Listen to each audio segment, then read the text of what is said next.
يقول الله تبارك وتعالى: أعوذ بالله من الشيطان الرجيم. ولمن خاف مقام ربه جنتان. அருளாளன் அன்புடையோன் அல்லாஹ்வின் பெயரை சொல்லி இந்த குத்பா பிரசங்கத்தை ஆரம்பம் செய்கிறேன். அல்லாஹ்வின் நல்லடியார்களே, வாழ்க்கையின் ஒவ்வொரு சந்தர்ப்பங்களிலும் அல்லாஹுக்கு பயந்து நடந்து கொள்ளுமாறு முதலில் எனக்கும் பிறகு உங்களுக்கும் வசியத் செய்து கொள்கிறேன். அல்லாஹுடைய நல்லடியார்களே, இஸ்லாமிய சகோதரர்களே, அல்லாஹு தஆலா நம்மை மனிதர்களாக படைத்து இந்த பூமிக்கு மேலால் வாழ்வதற்கு ஒரே ஒரு சந்தர்ப்பத்தை கொடுத்திருக்கிறான். அல்லாஹுடைய நல்லடியார்களே, மனிதன் என்று சொல்லப்படும் பொழுது அவனுக்குள்ளே இரண்டு பகுதிகள் இருக்கின்றன. ஒன்று அவனுடைய உடல், இரண்டாவது அவனுடைய உயிர். இந்த இரண்டிலும் அடிப்படையானது மனிதனுடைய உயிர்தான். அந்த உயிர் பயணம் செய்யக்கூடிய ஒரு வாகனம்தான் இந்த உடல். நாம் ஒரு நீண்ட பயணம் செய்து கொண்டு வருகிறோம். நம்முடைய பயணத்துக்கு ஒரு முடிவு இருக்கிறது என்றெல்லாம் நாங்கள் அடிக்கடி சொல்கிறோம். அந்த பயணத்தை மேற்கொள்ளக்கூடியது நம்முடைய உடல் அல்ல, நம்முடைய உயிர். இரண்டு மனிதர்கள் அவர்களுக்கிடையிலே பேசிக் கொண்டிருக்கிறார்கள் என்றால் அர்த்தம் இரண்டு உயிர்கள் தமக்கிடையிலே பேசிக் கொள்கின்றன. அது உடலுக்கும் உரிய பேச்சல்ல, அது இந்த உடல்களுக்கு இடையிலே நடக்கக்கூடிய பேச்சல்ல. உயிர்களும் தம்முடைய உறவுகளை பரிமாறிக்கொள்கின்றன.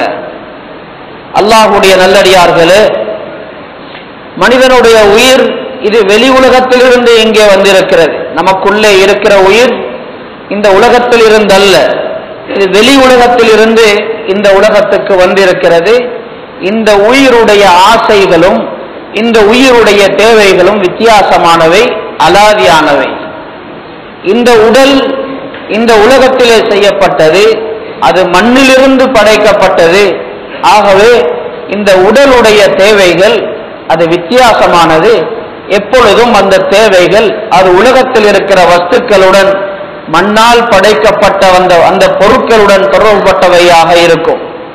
அல்லாஹுடைய நல்லடியார்களே, இஸ்லாமிய சகோதரர்களே, நாம் சுமந்திருக்கிற இந்த உடல்கள் எப்பொழுதும் ஆசைகளை விரும்பக்கூடியவை.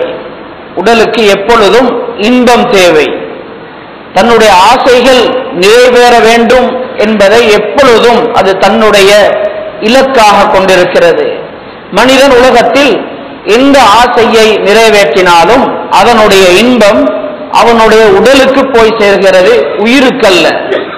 அவனுடைய உடல் அதிலிருந்து இன்பம் அனுபவிக்கிறது, உடல் அதிலிருந்து சந்தோஷம் அடைகிறது. அல்லாஹுடைய நல்லடியார்களே, ஒரு மனிதன் உடலுடைய ஆசைகளை பூர்த்தி செய்து அவனுடைய நஃப்ஸுடைய சக்தி அவனுடைய ரூஹை விடவும் அதிகரித்து விடும் பொழுது, மிகைத்து விடும் பொழுது, இந்த மனிதன் அந்த உடலுடைய ஆசைகளுக்கு நஃப்ஸுக்கு அடிமையாகி விடுகிறான். இந்த நஃப்ஸ் எப்பொழுதும் மனிதனை கேவலப்படுத்துவதில், அவனுடைய மரியாதையை போக்குவதில் அதற்கு தனியான இன்பம் இருக்கிறது. மனிதன் தன்னுடைய ஆசைகளை பூர்த்தி செய்து அந்த நஃப்ஸ் பலமுள்ளதாக மாறி ரூஹை மிகைத்து விடும் பொழுது அது மனிதனை அடிமையாக ஆக்கி தான் விரும்புகிற திசைகளெல்லாம் அதை மனிதனை இழுத்து கொண்டு செல்கிறது. மனிதன் உண்மையில் அவன் கேவலப்பட்டு தன்னுடைய நஃப்ஸுடைய ஆசைகளுக்கு பின்னால் இழுபட்டு கொண்டு செல்கிறான். அதுல இருக்கிற அவமானம், எங்களை ஒரு மனிதன் கயிற்றால் கட்டி கொண்டு, எங்களுடைய கால்களை கயிற்றால் கட்டி பாதைகளிலே இழுத்து கொண்டு சென்றால் நமக்கு எவ்வளவு அவமானம் ஏற்படுமோ, நாம் அதை எவ்வளவு அவமானமாக கேவலமாக நினைக்கிறோமோ, இதைவிட கேவலமாக நம்முடைய நஃப்ஸ் அதற்கு சக்தி பலம் வந்து விடும் பொழுது மனிதனை நம்மை இழுத்து கொண்டு செல்கிறது, தான் விரும்புகிற திசைகளுக்கெல்லாம் போகிறது. மனிதன் அடிமையாகி இழிபட்டு கொண்டு செல்கிறான். அதிலே இருக்கிற கேவலத்தை அவன் உணர்ந்து கொள்வதில்லை. அதிலே இருக்கிற கேவலம், அதிலே அவன் எவ்வளவு தாழ்த்தப்படுகிறான் என்பதை அவனுடைய அறிவு புரிந்து கொள்ள, தற்காலிகமாக புரிந்து கொள்ள மறுக்கிறது. அப்படி இல்லை என்றால் உண்மையில் கேவலம் சில பொழுது ஆசைகளுக்கு அடிமைப்பட்டவர்களை அவர்களுடைய நப்சு மிக அசிங்கமான செயல்களுக்கு இழுத்து கொண்டு செல்கிறது. ஒரே ஒரு பாவத்துக்காக பல லட்சக்கணக்கான ரூபாய்கள் செலவழித்தவர்கள் மனிதர்களே இருக்கிறார்கள். ஒரே ஒரு பாவத்துக்காக, ஒரே ஒரு ஆசையை பூர்த்தி செய்வதற்காக தன்னுடைய சொத்துக்களை எல்லாம் இழந்தவர்கள் இருக்கிறார்கள், குடும்பத்தை இழந்தவர்கள் இருக்கிறார்கள். பல நாட்கள் கேவலப்பட்டு கொண்டு உலகத்துக்கு பின்னால் சுற்றியவர்கள் இருக்கிறார்கள். இப்படியெல்லாம் இந்த நப்சு மனிதனை கேவலப்படுத்துகிறது, அசிங்கப்படுத்துகிறது. மனிதன் அறிவுள்ளவனாக இருந்தும் கூட சில பொழுது இதை புரிந்து கொள்ள தவறிவிடுகிறான். அல்லாஹுடைய நல்லடியார்களே, இணை வைப்பது என்று சொல்வது வெறும் விக்கிரகங்களை வணங்குவதற்கு மட்டும் சொல்லப்பட்ட ஒன்றல்ல. அல்லாஹு தஆலா குர்ஆனுடைய ஒரு ஆயத்தில் கேட்கிறான், அஃபரஐத, மனிதர்கள் ஆச்சரியப்பட வேண்டிய சில விஷயங்களை குர்ஆனில் அல்லாஹ் சொல்லும் பொழுது இப்படியான ஒரு கேள்விக்குறியை ஏற்படுத்துகிறான். அஃபரஐத, நபியே பார்த்தீர்களா, மனித்தஹத இலாஹு ஹவாஹு, சில மனிதர்கள் அவர்களுடைய ஆசைகளை தங்களுடைய தெய்வமாக ஆக்கி கொண்டிருக்கிறார்கள். ஆசைகள் தான் அவர்களுக்கு தெய்வம். فرأيت من اتخذ إلهه هواه فأضله الله على علم, அவர்கள் அறிவுள்ளவர்களாக இருந்த போதிலும் அவர்களை அல்லாஹு தஆலா தவறான வழியில் செலுத்திவிட்டான். காரணம், அவர்கள் தங்களுடைய ஆசைகளுக்கு அடிமையாகி விட்டார்கள். وختم على سمعه وقلبه, அவர்கள் ஆசைகளுக்கு வழிபட்ட காரணத்தினால் அல்லாஹு தஆலா அவர்களுடைய காதுகளுக்கு முத்திரையிட்டு விட்டான், சீல் பண்ணப்பட்டு விட்டன. அவர்களுடைய உள்ளங்களுக்கு முத்திரையிடப்பட்டிருக்கிறது. எதையும் கேட்டு புரிந்து கொள்ளக்கூடிய ஆற்றல் அற்றவர்களாக அவர்கள் மாறிவிடுகிறார்கள். அல்லாஹு தஆலா அப்படிப்பட்ட நிலையை விட்டும் நம் அனைவரையும் பாதுகாப்பானாக.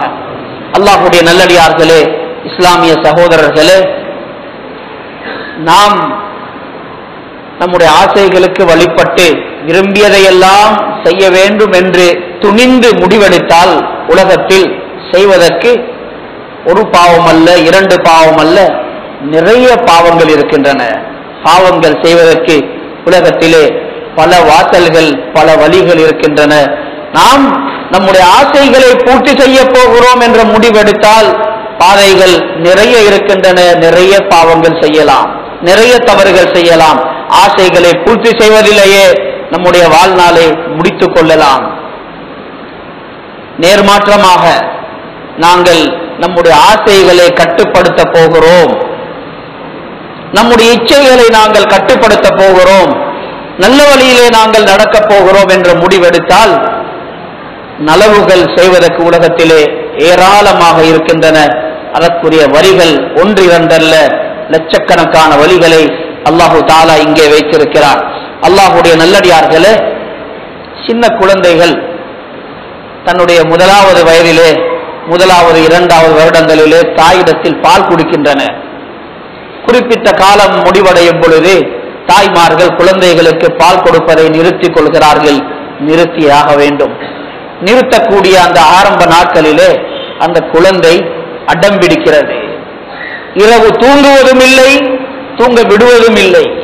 ஏதோ இந்த குழந்தை இப்படியே ஏக்கத்திலே இதற்கு எதுவும் வந்துவிடுமோ என்று பெற்றோர்கள் யோசிக்கக்கூடிய அளவுக்கு அந்த குழந்தை அழுகிறது, அடம்பிடிக்கிறது, தாய்ப்பாலை விட மாட்டேன் என்று சொல்கிறது.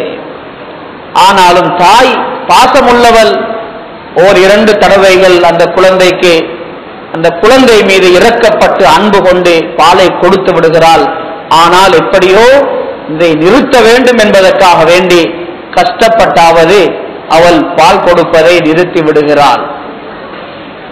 குழந்தைகளுக்கு அந்த பருவத்திலே 2 வயது அல்லது 1.5 வயது பூர்த்தியாகும் பொழுது பால் குடிப்பாட்டுவதை தாய்மார்கள் நிறுத்தவில்லை என்றிருந்தால் அந்த குழந்தை பருவத்தையும் தாண்டி வாலிபத்தை அடைந்த பொழுதும் கூட அது பால் குடித்துக் கொண்டிருக்கும், அதை விட்டு கொடுக்க மாட்டாது. பால் தான் அந்த மனிதனுக்கு தேவைப்படும். பூசுரி ரஹிமஹுல்லா அவர்கள் மிக பெரும் ஒரு மனிதராக இருந்தவர்கள். பல புத்திமதிகளை இந்த உம்மத்துக்கு அவர்கள் சொல்லி இருக்கிறார்கள். அவர்கள் மிக அருமையான ஒரு விடயத்தை அவர்களுடைய பைத்துகளிலே சொல்லி இருக்கிறார்கள். அந்நஃப்ஸு கத்திஃப்லி இன் துஹ்மில்ஹு ஷப்ப அலா ஹுப்பிர் ரதாஇ வ இன் தஃப்திம்ஹு யன்ஃபதிமி.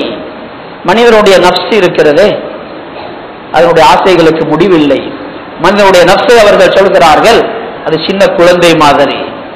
நீங்கள் சில பொழுது பாவங்களை ஆசைப்படுகிறது, பாவங்களை ஆசைப்படுவதையெல்லாம் அதற்கு கொடுக்க கூடாது என்று நிறுத்த நினைத்தால் சில பொழுது அது அடம் பிடிக்கும், அது மிக கஷ்டப்படும், அதுக்கு அழுகை வரும், அதற்கு துக்கம் வரும். பாவத்திலே ஒருவர் இருக்கிறார், ஆசையை பூர்த்தி செய்யக்கூடிய நிலையிலே இருக்கிறார். இவர் நினைக்கிறார், நான் ஒரு திருந்தி நல்ல நிலைக்கு வர வேண்டும் என்று நினைக்கிறார். சில பொழுது அவரே ஆச்சரியப்படுகிற அளவுக்கு அந்த நஃப்ஸ் அவரை கொடுமைப்படுத்தும். இதை விட முடியாது என்று அவர் நினைப்பார். மனிதனும் அப்படிப்பட்டவன், சின்ன குழந்தை போல.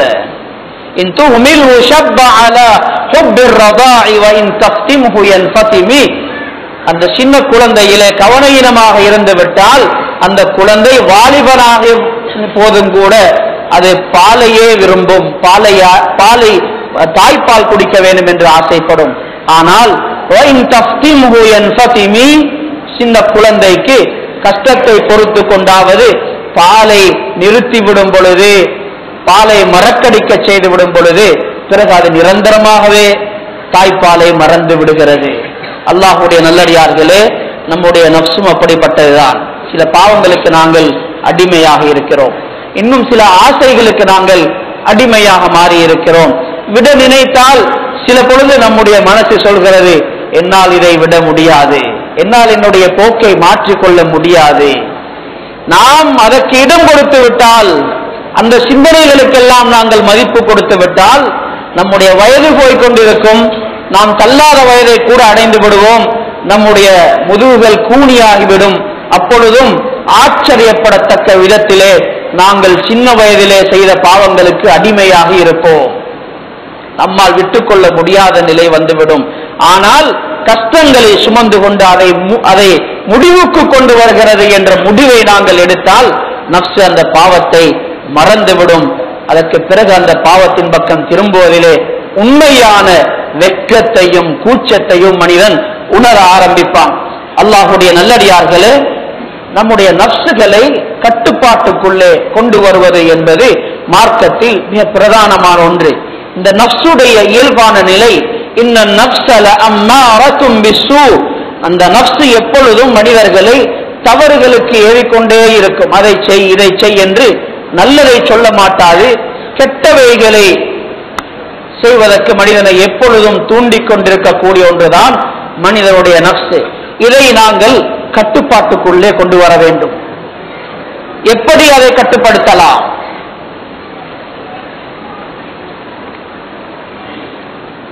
மிருகங்களாக இருந்தால் கயிற்றால் கட்டி அவற்றை கட்டுப்படுத்தலாம். மனிதர்களாக இருந்தால் அவர்களை கட்டுப்படுத்துவதற்கு பல முறைகள் இருக்கின்றன. இந்த நஃப்ஸை கட்டுப்படுத்துவதற்கு என்ன செய்யலாம்? அல்லாஹ்வுடைய நல்லடியார்களே, இஸ்லாமிய சகோதரர்களே, நம்முடைய ஆசைகளை கட்டுப்படுத்துவதற்கு முதலாவது சில பயிற்சிகளை நாங்கள் செய்ய வேண்டும். பிரதானமாக உலமாக்கள் குறிப்பிடுகிறார்கள், மனசுக்கு வருகிற ஆசைகளை எல்லாம் உடனே பூர்த்தி செய்யக்கூடாது. அது பாவங்களுடைய ஆசைகளாக இருக்கலாம். சில பொழுது ஆகுமான காரியங்களில் நமக்கு ஆசை வருகிறது. நான் இந்த நேரத்தில் இதை பேச வேண்டும் என்று என்னுடைய மனசு ஆசைப்படுகிறது, ஒரு ஆகுமான விஷயமாக இருக்கலாம். ஒரு பொருளை சாப்பிட வேண்டும் என்று ஆசைப்படுகிறது. இன்று இரவு சாப்பாட்டை இந்த இடத்துக்கு போய் இப்படி சாப்பிட்டால் நல்லம் என்று மனசு சொல்கிறது. இந்த மனசை கட்டுப்பாட்டுக்குள்ளே கொண்டு வருவதற்கு பிரதானமான ஒரு வழி, மிக முக்கியமான ஒரு வழி இப்படிப்பட்ட ஆசைகள் வரும் பொழுது நாம் அதற்கு மாற்றம் செய்ய வேண்டும். உன்னுடைய ஆசையை நான் பூர்த்தி செய்ய மாட்டேன். இதை வழிப்படுத்துவதற்கு, இதை கட்டுப்படுத்துவதற்கு இது மிக பிரதானமான ஒரு பயிற்சி, மிக முக்கியமான பயிற்சி. வெறும் பாவங்கள் மட்டுமல்ல, ஆகுமான ஆசைகள் வரும் பொழுது கூட நாம் அதற்கு மாறு செய்ய வேண்டும். உன்னுடைய ஆசையை நான் பூர்த்தி செய்ய மாட்டேன். சையதுனா ஜாபிர் ரலியல்லாஹு அன்ஹு அவர்கள் ஒரு நாள் பஜாருக்கு போய் இறைச்சி வாங்கிக் கொண்டு அதை கையிலே சுமந்து கொண்டு வீட்டுக்கு போய் கொண்டிருக்கிறார்கள். அமீருல் முஃமினீன் உமர் இப்னுல் கத்தாப் ரலியல்லாஹு அன்ஹு அவர்கள் பார்க்கிறார்கள், அந்த சஹாபி வீட்டுக்கு இறைச்சி வாங்கிக் கொண்டு போகிறார். சலாம் சொன்னார்கள். பதில் சொல்லப்பட்டதற்கு பின்னால் கேட்டார்கள், ஜாபிர் எங்க போய் வருகிறீர்கள்? சொன்னார்கள், என்னுடைய மனைவி இன்று இறைச்சி சாப்பிட வேண்டும் என்று ஆசைப்பட்டால் நான் பஜாருக்கு போய் இறைச்சி வாங்கி கொண்டு வருகிறேன்.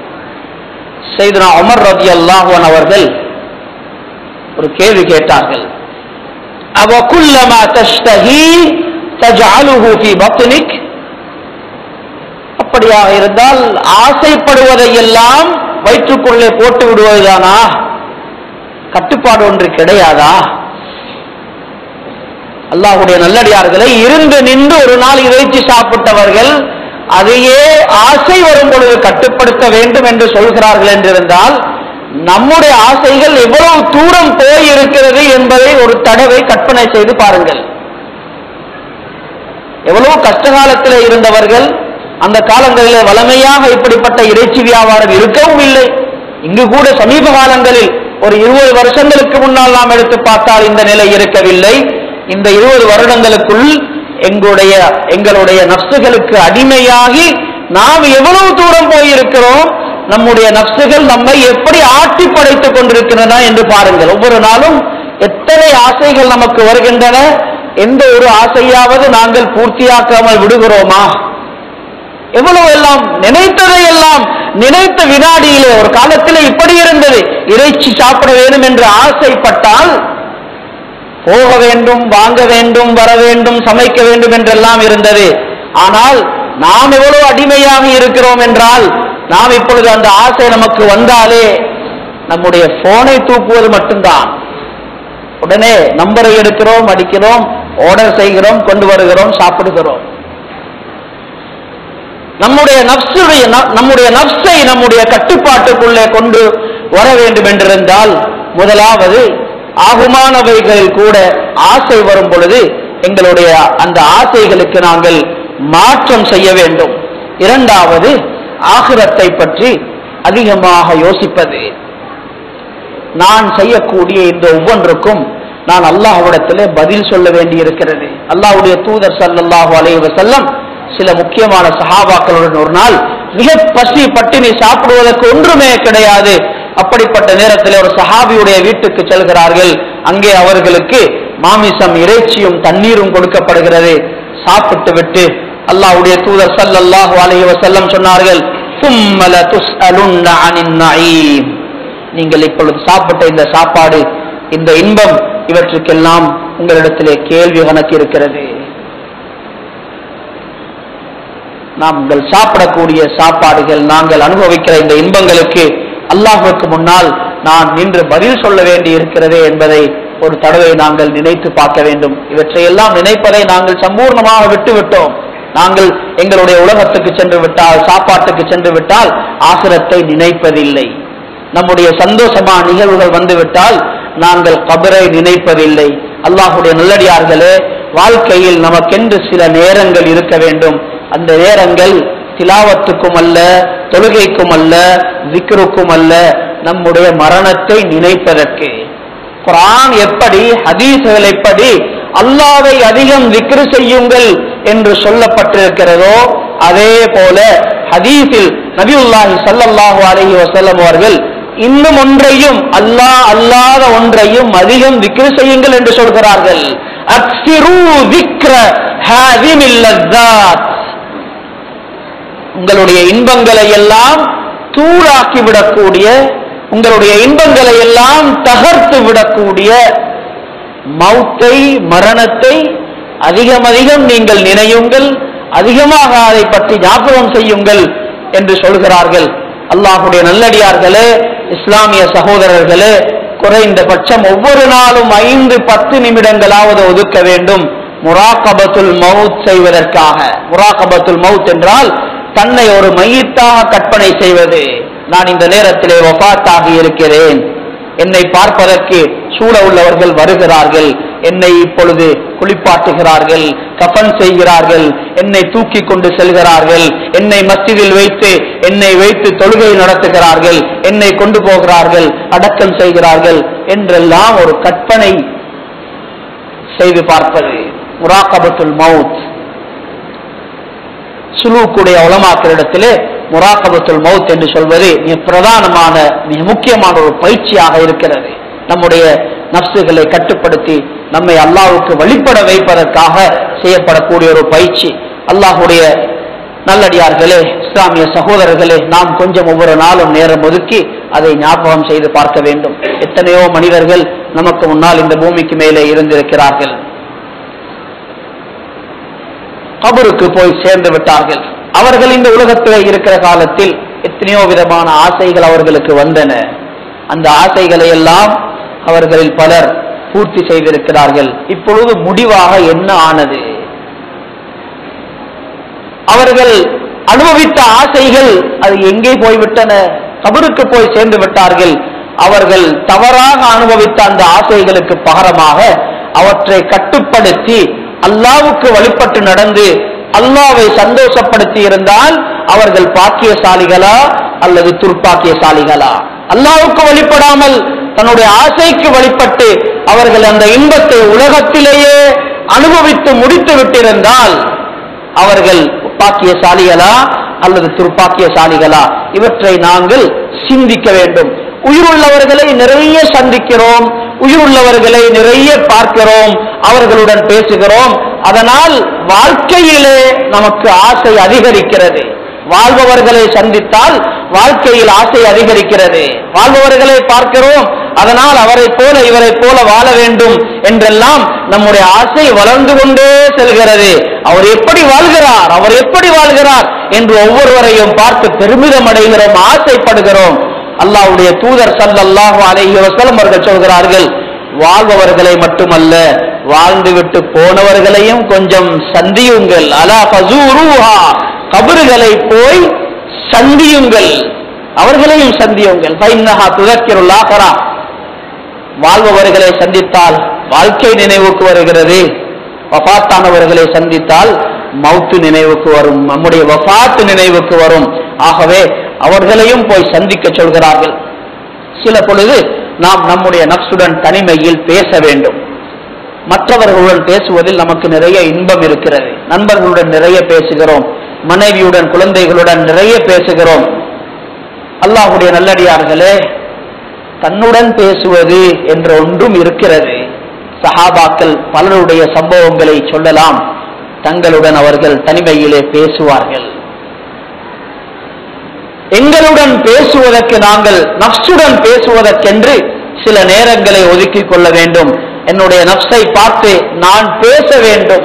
நஃப்ஸே, நீ இங்கிருந்து என்னுடன் சேர்ந்தவன், நீ இந்த உலகத்திலே இருந்து வந்தவன், நான் நீண்ட பயணத்திலே வந்து கொண்டிருக்கிறேன், நான் வெளியில் இருந்து வந்தவன், நான் இங்கே தங்கிவிடவும் முடியாது, நீ இங்கே தங்கிவிடுவாய். உனக்கு நிறைய ஆசை இருக்கிறது என்பது எனக்கு தெரியும். நீ பல சாப்பாடுகளை விரும்புகிறாய், பல பாவங்களை விரும்புகிறாய், பல இன்பங்களை நீ ஆசைப்படுகிறாய். ஆனால் நான் மிக தூரம் பயணம் போக வேண்டி இருக்கிறது, நான் அல்லாஹ்வை சந்திக்க இருக்கிறேன், எனக்கு சுவர்க்கம் இருக்கிறது. இப்பொழுது உன்னுடைய ஆசைகளை பூர்த்தி செய்துவிட்டால் என்னுடைய நீண்ட பயணத்திலே பல கஷ்டங்களுக்கு நான் முகம் கொடுக்க வேண்டி வரும். இப்பொழுது நான் உன்னுடைய ஆசையை பூர்த்தி செய்யறதா அல்லது என்னுடைய தேவையை பார்க்கிறதா? நஃப்ஸுடன் நிறைய நேரங்கள் எடுத்து சஹாபாக்கள் பேசி இருக்கிறார்கள். நாங்கள் எங்களுடைய நஃப்ஸுகளுடன் தனிமையில் இருந்து கொஞ்சம் பேச வேண்டும். ஒரு பாவத்தை செய்கிற ஆசை வருகிறது, அந்த ஆசை வரும் பொழுது உடனடியாக விரைந்து விடாமல் எங்களுடைய நஃப்ஸுகளுடன் நாங்கள் பேச வேண்டும். உனக்கு உண்மையிலே ஆசை இருக்கிறது, இந்த ஆசையை நான் அவசரப்பட்டு பூர்த்தி செய்து உனக்கு சந்தோஷத்தை தந்து விடலாம், ஆனால் உன்னை சந்தோஷப்படுத்துவதற்காக நான் இந்த காரியத்தை செஞ்சா என்னுடைய முடிவு என்ன ஆக போகிறது? ஒவ்வொரு ஆசைகளும் வரும்பொழுது அதனுடைய முடிவு என்ன என்பதை உலமாக்களிடத்திலே போய் கேளுங்கள். ஹதீஸுடைய கிதாபுகள் இருக்கின்றன, திறந்து வாசித்து பாருங்கள். எனக்கு இப்பொழுது வந்திருக்கிற ஆசையை நான் பூர்த்தி செய்யலாமா முடியாதா? நான் செய்யக்கூடாது என்றால் நான் மீறியும் அதை செய்தால் எனக்கு என்ன நடக்க போகிறது? அதுவெல்லாம் குர்ஆனில் இருக்கிறது, ஹதீஸில் இருக்கிறது. உலமாக்களை அணுகி கேட்கலாம். ஆசைகளை அவசரப்பட்டு பூர்த்தி செய்து நாங்கள் இந்த நஃப்ஸுகளுக்கு அடிமையாகிவிடக் கூடாது. அடிமையாகிவிட்டால் நம்மை இழுத்து கொண்டு செல்லும். அதனுடைய கேவலம் உலகத்தில் அப்படிப்பட்ட கேவலம் கிடையாது. அல்லாஹ்வுடைய நல்லடியார்களே, இஸ்லாமிய சகோதரர்களே, இந்த நஃப்ஸுக்கு மாற்றம் செய்வதில் இன்பம் இருக்கிறது, சந்தோஷம் இருக்கிறது. யார் யாரெல்லாம் வாழ்க்கையில் நலவுகளை உண்டாக்கி முன்னேற வேண்டும் என்று பல வகையிலும் முயற்சிகள் செய்து கொண்டிருக்கிறார்களோ அவர்களுடைய முன்னேற்றம் நஃப்ஸுக்கு மாற்றம் செய்வதிலே இருக்கிறது. ஒவ்வொரு வழியில் நாங்கள் ஸிக்ருடைய வழிகளிலும், இல்முடைய வழிகளிலும், தாவத்துடைய வழிகளிலும், இன்னும் எத்தனையோ நல்ல நல்ல காரியங்கள் செய்யக்கூடிய வழிகளில் எங்களுடைய முன்னேற்றத்துக்காக முயற்சி செய்து கொண்டிருக்கிறோம். ஆனால் நாங்கள் இந்த முயற்சிகளை செய்வதுடன் நஃப்ஸுக்கு அடிமைப்பட்டிருந்தால் முன்னேற்றம் என்பது நமக்கு கிடையாது, முற்றுப்புள்ளி வைக்கப்பட்டிருக்கிறது. நாங்கள் வாழ்க்கையிலே முன்னேறுவதற்கு நம்முடைய ஆத்மாவை, நம்முடைய ரூஹுகளை, நம்முடைய உள்ளத்தை பலப்படுத்திக் கொள்வதற்கு மிக பெரும் ஒரு பயிற்சி எங்களுடைய ஆசைகளுக்கு நாங்கள் மாறு செய்வது, மாற்றம் செய்வது. அல்லாஹ்வுடைய நல்லடியார்களே, சில பொழுது மனிதர் என்ற வகையில் நமக்கு சில ஆசைகள் வருகின்றன. சில பாவங்களை செய்ய மனசு நினைக்கிறது, சில பார்வைகளை பார்க்க நினைக்கிறது மனசு.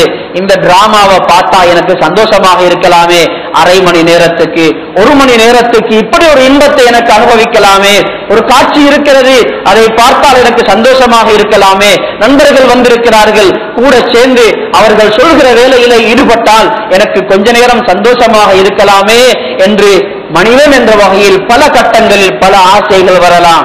வாலிபனுக்கும் வரலாம், வயோதிபர்களுக்கும் வரலாம், ஆண்களுக்கு வரலாம், பெண்களுக்கு வரலாம். இப்படிப்பட்ட கட்டங்கள் வரும் பொழுது நாம் நம்மை கட்டுப்படுத்திக் கொள்வதற்கு பழக்கிக் கொள்ள வேண்டும். அதற்குரிய முயற்சிகள் செய்து கட்டுப்படுத்துகிற சக்தியை எங்களுடைய உள்ளத்திலே ஏற்படுத்திக் கொள்ள வேண்டும். வாழ்க்கையின் இன்பத்தை காணலாம், வாழ்க்கையின் ருசியை நாங்கள் பார்க்கலாம். இப்படி எங்களை நாங்கள் பழக்கப்படுத்திக் கொண்டால் ஒரு பாவத்தை செய்ய ஆசை வரும் பொழுது நாம் முடிவெடுக்க வேண்டும், இந்த பாவத்தை நான் செய்ய மாட்டேன், இதற்கு பகரமாக இவ்வளவு நேரம் நான் அல்லாஹ்வுக்கு முன்னால் இஸ்திக்ஃபார் செய்ய போகிறேன். இந்த பாவத்தை செய்ய நினைக்கிறது என்னுடைய மனசு, நான் இடம் கொடுக்க மாட்டேன். அதுக்கு பகரமாக நான் போய் 2 ரக்காத் தக்பீர் கட்டி தொழுது சுஜூதிலே கண்ணீர் வடித்து வடித்து அல்லாஹ்விடத்திலே முறையிட போகிறேன். யா அல்லாஹ், எவ்வளவு மனிதர்கள் நல்ல முறையிலே வாழ்க்கையை கழித்துக் கொண்டிருக்கிறார்கள், நல்லவர்களாக இருக்கிறார்கள், எனக்கு மட்டும் ஏன் இது முடியாது, எனக்கு மட்டும் ஏன் இந்த தப்பான ஆசைகள் வருகின்றன? யா அல்லாஹ், உன்னுடைய படைப்பிடங்களிலே நான் மிக கெட்டவனாக இருக்கிறேன், என்னை மூலவிகளுடைய கூட்டத்திலே சேர்த்து விடாதே, அல்லாஹ்வுக்கு முன்னால் நான் அழப்போகிறேன் என்ற முடிவை எடுத்துக்கொண்டு வந்து உட்கார்ந்து திக்ரு செய்து பாருங்கள், தொழுகைக்கு தக்பீர் கட்டி பாருங்கள், இஸ்திக்ஃபாரை ஆரம்பித்து பாருங்கள். வாழ்க்கை எவ்வளவு இனிக்கிறது என்பதை பார்க்கலாம், அதுல எவ்வளவு ருசி இருக்கிறது என்பதை பார்க்கலாம். சில சோதனைகள் சில கட்டங்களில் மட்டும்தான் வரும். அந்த கட்டங்களை தாண்டி விட்டால் அந்த சோதனைகளுக்கு முகம் கொடுக்க முடியாது. சில ஆசைகள் இருக்கின்றன, வாலிபத்துல தான் வரும், வயோதிபத்துல வர மாட்டாது. வாலிபர்கள் தன்னுடைய வாலிபத்தினால் சொர்க்கத்தில் மிக பெரும் அந்தஸ்தை சம்பாதிக்க வேண்டும் என்றிருந்தால் வாலிபத்திலே வருகிற அந்த ஆசைகளை அவர்கள் கட்டுப்படுத்தினால் அதை அடையலாம். சில ஆசைகள் வயோதிபத்திலே வரும், வாலிபத்திலே அவ்வளவு வரமாட்டாது. அப்படிப்பட்ட ஆசைகளை அவர்கள் அந்த சந்தர்ப்பத்தை பயன்படுத்தி சரியாக அவர்கள் அதை நெறிப்படுத்தி அந்த ஆசைகளை கட்டுப்படுத்தி நஃப்ஸுக்கு மாற்றம் செய்தால் அவர்கள் அதன் மூலமாக உயர்ந்த அந்தஸ்துகளை பெறலாம், பெரும் பெரும் ஹைர்களை பெறலாம். இந்த வாழ்க்கையுடைய சந்தர்ப்பம் முடிந்துவிட்டால் அதற்கு பிறகு சொர்க்கத்துடைய இன்பங்கள் வேண்டுமானால் கிடைக்கலாம். ஆனால் நஃப்ஸுக்கு மாற்றம் செய்து அல்லாஹ்வுக்கு வழிபட்டு கிடைக்கிற இன்பம் அங்கே கிடைக்க முடியாது. அந்த இன்பத்தை அடைகிற சந்தர்ப்பம் உலகத்திலே மட்டும்தான் இருக்கிறது. கண்ணியமானவர்களே, எங்களுடைய ஆசைகளுக்கு வழிபட்டது போதும். எங்களுடைய ஆசைகளை நிறுத்திக் கொள்வோம். அல்லாஹ்வுடைய வாசல், தௌபாவுடைய வாசல் நமக்காக திறந்திருக்கின்றன. وَإِنِّي لَغَفَّارٌ لِمَنْ تَابَ وَإِنِّي لَغَفَّارٌ لِمَنْ تَابَ தௌபா செய்தவர்களுடைய பாவங்களை நான் மன்னிக்க கூடியவனாக இருக்கிறேன். அர்ஷுடைய 4 பக்கங்களிலும் அல்லாஹு தஆலா உலகத்தை படைப்பதற்கு 4000 வருஷங்களுக்கு முன்னாலே எழுதி வைத்திருக்கிறான். وَإِنِّي لَغَفَّارٌ لِمَنْ تَابَ وَآمَنَ وَعَمِلَ صَالِحًا ثُمَّ اهْتَدَى பாவங்கள் செய்துவிட்டு தௌபா செய்து வரக்கூடியவர்களுக்கு நான் மன்னிப்பு கொடுப்பேன். அல்லாஹ்வுடைய வாசல், தௌபாவுடைய வாசல் திறந்திருக்கிறது. தொண்டை குழிக்கு உயிர் வருகிற வரைக்கும், தொண்டை குழிக்கு உயிர் வந்து விட்டால் அதற்கு பின்னால் ஒவ்வொரு மனிதனுடைய தௌபாவுடைய வாசலும் மூடப்பட்டு விடுகிறது. கத்தி கதறி மன்னிப்பு கேட்பதனால் அவனுக்கு அதற்கு பிறகு மன்னிப்பு கிடைக்க மாட்டாது. தொண்டை குழிக்கு ரூஹ் வருகிற நேரம் நம்மில் ஒவ்வொருவருக்கும் இருக்கிறது. அது எப்பொழுது வரப்போகிறது என்பது நமக்கு தெரியாது. சிலருக்கு 10 வயதிலேயே வந்து விடுகிறது, இன்னும் சிலருக்கு அதற்கு முன்னாலேயே வந்து விடுகிறது, இன்னும் சிலருக்கு 20 வருகிறது, 30 வருகிறது. சிலருக்கு வாகனத்தை ஓட்டிக்கொண்டு போகும் பொழுதே அவர்களுடைய உயிர் தொண்டை குழிக்கு வருகிற நேரம் வந்து விடுகிறது. நடந்து கொண்டிருந்தவர்களுக்கு அந்த நேரம் நடக்கும் பொழுதே வந்திருக்கிறது. இன்னும் எத்தனையோ பேர்கள் சாப்பிட்டுக் கொண்டிருந்தவர்கள் அவர்கள் கனவிலும் நினைக்கவில்லை, சாப்பாட்டை ஆரம்பிக்கும் பொழுது அவர்கள் நினைத்து கூட பார்க்கவில்லை, அதற்கிடையிலே அந்த நேரம் வந்து விடுகிறது. இப்படி உலகத்திலே வித்தியாசமான பல காட்சிகளை ஒவ்வொரு நாளும் பார்த்து கொண்டிருக்கிறோம். இவ்வளவு காட்சிகளை பார்த்து, இவ்வளவு உண்மையான காட்சிகளை பார்க்கிற எங்களுக்கு எங்களுடைய நேரம் ஏன் நினைவுக்கு வருவதில்லை? அல்லாஹ்வுடைய நல்லடியார்களே, ஆசைகளை நிறைவேற்றியது போதும், நாங்கள் செய்த பாவங்கள் போதும், நிறுத்திக் கொள்வோம். இதற்கு பிறகாவது கிடைத்திருக்கிற வாழ்க்கையை நாங்கள் சரியாக பயன்படுத்துகிற முடிவை எடுப்போம். நஃப்ஸுகளுக்கும் ஆசைகளுக்கும் மாற்றம் செய்வோம். அல்லாஹ் ரப்புல் ஆலமீன் அப்படிப்பட்ட நல்ல பாக்கியத்தை நம் அனைவருக்கும் நசீபாக்குவானாக. யா அல்லாஹ், நம்முடைய பாவங்களை மன்னிப்பாயாக, நம்முடைய பெற்றோருடைய பாவங்களை மன்னிப்பாயாக, முஸ்லிமான ஆண்கள் பெண்கள் அனைவருடைய பாவங்களையும் மன்னிப்பாயாக. யா அல்லாஹ், ஆசைகளுக்கு அடிமையாகுவதை விட்டும் நம்மை பாதுகாப்பாயாக. உன்னுடைய உண்மையான அடியார்களுடைய கூட்டத்திலே எங்களை சேர்ப்பாயாக. ஆசைகளை கட்டுப்படுத்தி சுவர்க்கத்தை அடைந்து கொள்ளக்கூடிய கூட்டத்திலே எங்களை நீ சேர்த்தருள்வாயாக. வாஹிரு தாவானா அனில் ஹம்துலில்லாஹி ரப்பில் ஆலமீன்.